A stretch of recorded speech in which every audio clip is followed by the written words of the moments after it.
चलता रहा। मदन मोहन जी भी खूब प्रेम देते हैं, जो जो मांगता है रसखान वो हो जाता है। कभी रसखान के मन में होता है कि मैं प्रसाद पुजारी जी से तो मांग नहीं सकता, कोई दर्शनार्थी निकल रहा हो और ठाकुर जी ऐसी कोई कृपा करना उसके हाथ से प्रसाद गिर जाए और वो नीचे जब गिरे तो मैं कहूंगा अरे नीचे गिरा हुआ क्या लोगे, वो चला जाए, उसको बीन के मैं पालूं।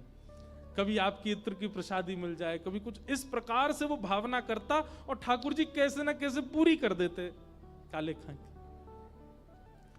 लेकिन ठाकुर जी का नियम है, बहुत दिनों तक सब अनुकूल अनुकूल चलने देते नहीं है।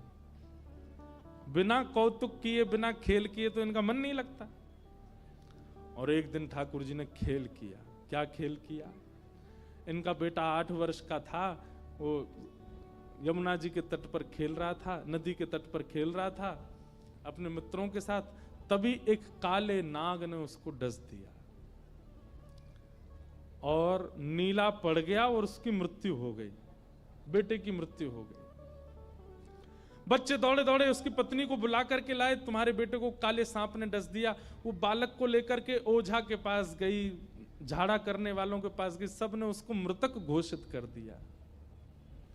किसी बालक से कहा था इसके पिता को बुला के लाओ, मदन मोहन मंदिर में सेवा करते हैं, वो उनसे कह के आओ कि बालक को ऐसे ऐसे विष लगा है। बालक जब बताने आया तब ये आरती दर्शन कर रहे थे मदन मोहन जी का। तभी एक बालक ने कहा, बोले अरे काले काले चाचा, आपके पुत्र को सांप ने काट लिया। वो समाचार सुनकर के काले खां देख रहे थे मदन मोहन जी को, समाचार सुना कि आपके पुत्र को काले सर्प ने डस दिया। आंखों से आंसू निकले और मुख पर बड़ी मुस्कान। बोले वाह कन्हैया, मैं इसी चीज से डर रहा था कि इतने दिन हो गए कोई कौतुक नहीं हो रहा मेरे साथ। मुझे क्या पता था कौतुक के रूप में इतनी बड़ी लीला कर दोगे आप, ये क्या कर दिया आपने। दर्शन करके और बालक को बोला तुम जाओ मैं आता हूं। बालक ने जाकर के उनकी पत्नी को बता दिया। बोले वो तो कह रहे हैं मैं आ रहा हूं थोड़ी देर में। बोले कैसा पिता है, अपने बालक की मृत्यु खबर सुनकर के भी अभी कहता है कि मैं आ रहा हूं। अपने मृतक बालक को लेकर के पत्नी मदन मोहन जी की देहली पे ही पहुंच गई और जाकर के उसको पटक दिया। काले खां ने कहा तुम यहां सब क्यों करने आई हो तमाशा, इसको ले जाओ घर पे, मैं आ रहा हूं ना।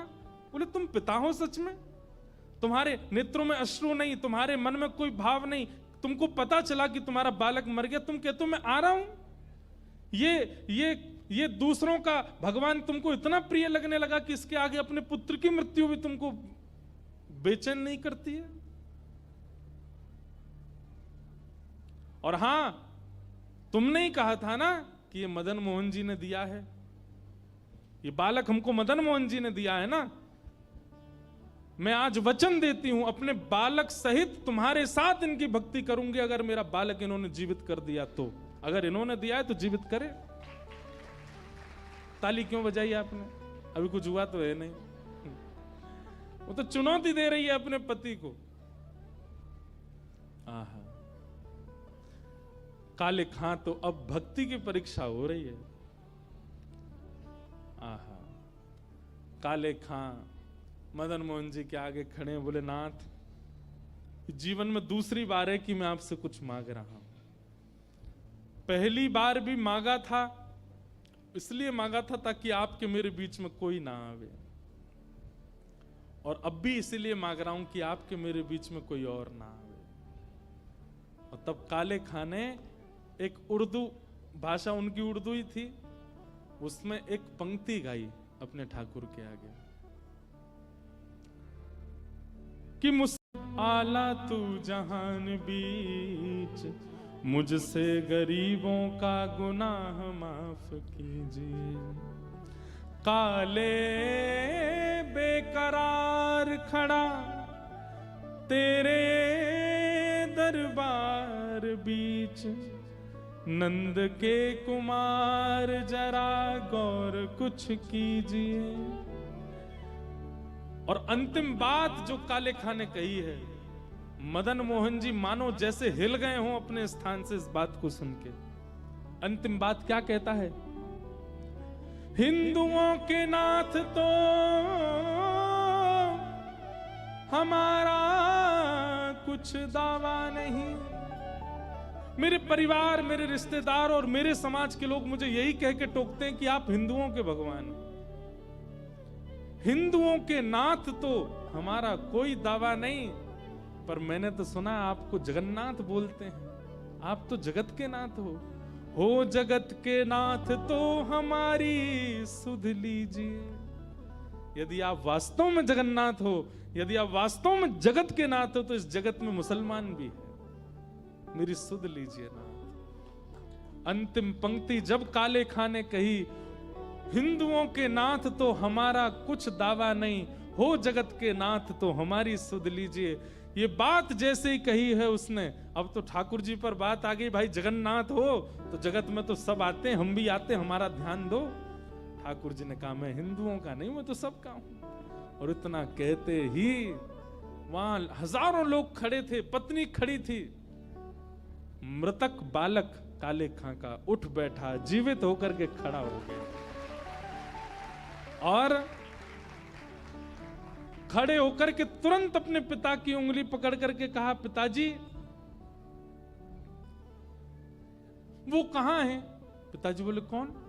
एक सांवरा सा बालक मेरे साथ खेल रहा था नदी के तट पर, बहुत सुंदर था, बड़े मनोहर उसके मुखमंडल थे, बहुत अच्छे अच्छे नेत्र थे। पिताजी उसकी पीले वस्त्र मुझे इतने अच्छे लग रहे थे, मैंने उससे कहा था अपनी माँ से मुझे मिलवाओ, उसने मुझे वचन दिया था कि वो अपने नंद भवन मुझे लेके जाएगा। पिताजी उसके बाद पता नहीं मुझे नींद आ गई, मैं कहां चला गया मुझे नहीं पता, वो बालक कहां है पिताजी?